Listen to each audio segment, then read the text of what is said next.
Along Route 66 in the lonely deserts of Arizona, the surface of the Earth looks pretty much like it does for hundreds of miles in every direction, dotted with the occasional road sign pointing to somewhere else. The only truly striking feature is a hole in the ground that opens to a wonderland of exploration and history, the Grand Canyon Caverns. Grand Canyon Caverns, obviously our main attraction is the underground caverns. They're 21 stories below ground. Most people that come here come to go on a tour. The Caverns is a dry cavern, but it's also considered a dead cavern, meaning there's no bats, bugs, snakes, anything like that. But we have numerous things to do, from a motel to an RV park, different activities going on throughout the year.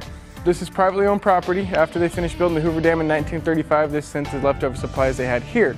So in 1936, Walter Peck had the suspension bridge built. It leads to a series of staircases, 3 15-foot ladders, and back to the surface.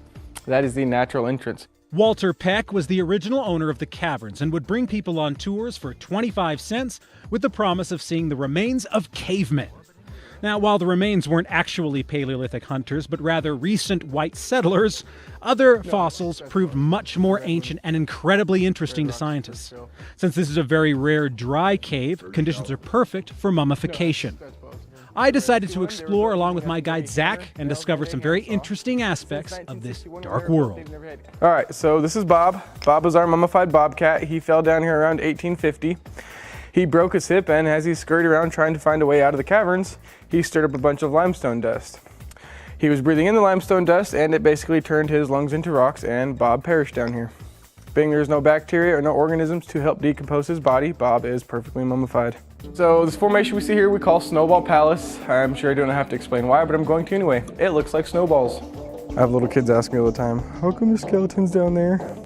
We lost them down here, we couldn't find them, you know. And some of the skeletons are older and much larger than others, like this 15-foot tall sloth whom they named Gertie.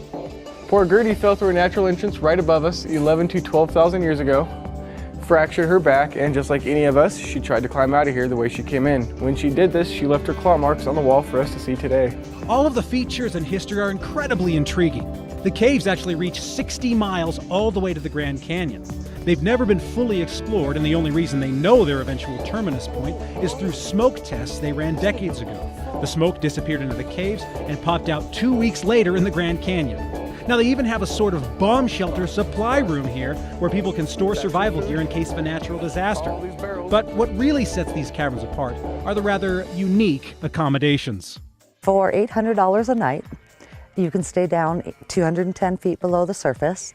You are given a personal attendant. It sleeps up to, I'm going to say 6 comfortably. We've had as many as 8 to 10 people down there. It is unlike any other experience. It's completely quiet, so you're very comfortable. And then some people have actually experienced some paranormal activity down there as well. So you can explore the cave or sleep in them if you really want the full experience. They also have a full RV park if you'd prefer to sleep above ground, and of course a hotel as well.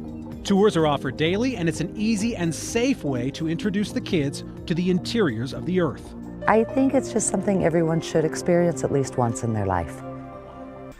If you've enjoyed this video, be sure to like, share, and subscribe to our YouTube channel, and we'll bring you more great videos.